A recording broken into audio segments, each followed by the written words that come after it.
हाय मेरे गाइड, मैं हूँ ममता सिंह। अपने यूट्यूब चैनल पर आप लोग के स्वागत करते हैं एक छठ माता के गीत से। अगर अच्छा लगे तो लाइक सब्सक्राइब ज़रूर करिएगा और कमेंट में बताइएगा कैसा है।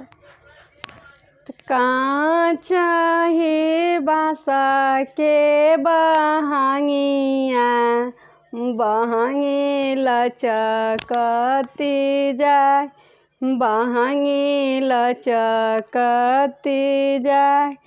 कांचा ही बासा के बहांगिया बहांगी लचकती जाए, बहांगी लचकती जाए।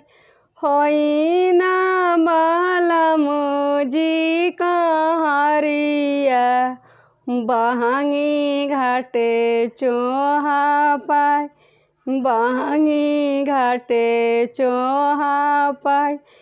घाट जे पूछे ले बटोहिया बहांगी के करा के जाए, बहांगी के करा के जाए।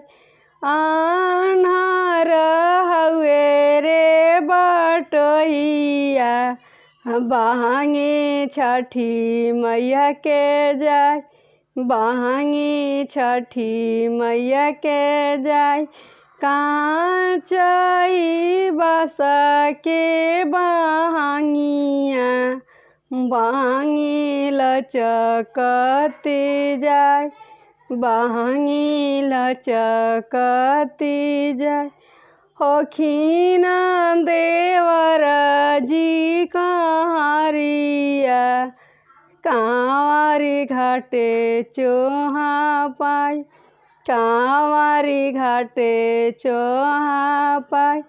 घाट जे पूछे ले बटोहिया बहांगी के करा के जाए, बहांगी के करा के जाए।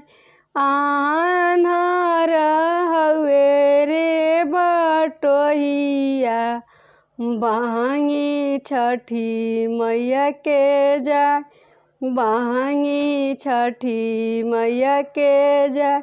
उहाँ में जे बाड़ी छठी मैया बहांगी उनाही के जाए, बहांगी उनाही के जाए। जय हो छठी मैया। गोड़ लागत।